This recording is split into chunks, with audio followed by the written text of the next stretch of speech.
సాధారణ జన్యుపరమైనటువంటి వ్యాధుల సంక్షిప్త సమాచారం. వ్యాధి పేరు తలస్సెమియా. రక్తహీనతకు కారణమయ్యే జన్యు వ్యాధి ఇది.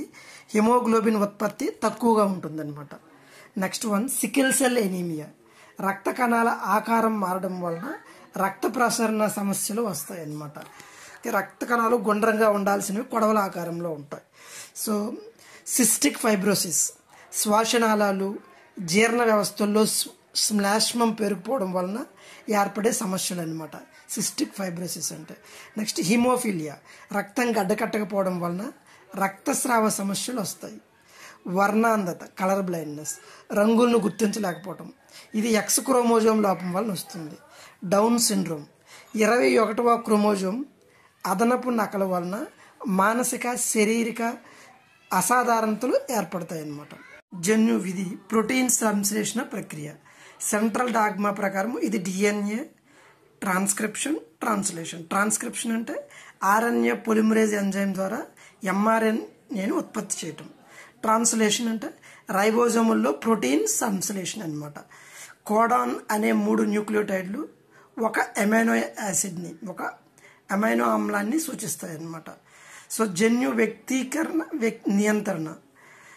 జెనెటిక్ ఎక్స్ప్రెషన్ని ఎలా కంట్రోల్ చేస్తాం? ఎపిజెనెటిక్ మెకానిజంలు ఉంటాయి, యంత్రాంగాలు లాంటివి. డిఎన్ఏ మిథైలేషన్, హిస్టోన్ మార్పుల ద్వారా జన్యువులను ఆన్ ఆఫ్ చేస్తాయి అన్నమాట. మైక్రో ఆర్ఎన్ఏలు ట్రాన్స్క్రిప్షన్ అనంతరం జరిగే రెగ్యులేషన్ చేస్తాయి. సో కొన్ని క్వశ్చన్స్ ఉన్నాయి ఇక్కడ. జీన్ అంటే ఏమిటి? First question. So answer 2.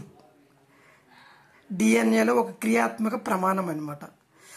Next question, మానవ జీనోమ్లో ఎన్ని జన్యువులు ఉంటాయి?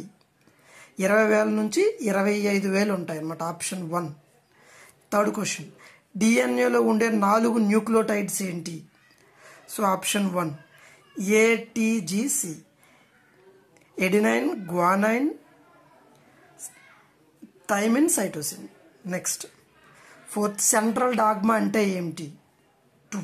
ఆప్షన్ 2 డిఎన్ఏ ట్రాన్స్క్రిప్షన్ మరియు ట్రాన్స్లేషన్. ఫిఫ్త్ వన్, ఆక్సాన్లు ఇంట్రాన్ల మధ్య తేడా ఏంటి? ఆప్షన్ 2 ఆక్సాన్లు కోడింగ్ ప్రాంతాలు, ఇంట్రాన్లు స్ప్లైసింగ్లో తొలగిపోతాయి అన్నమాట.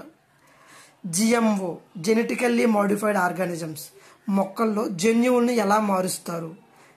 ఆప్షన్ 1 రికాంబినెంట్ డిఎన్ఏ టెక్నాలజీ ద్వారా అన్నమాట.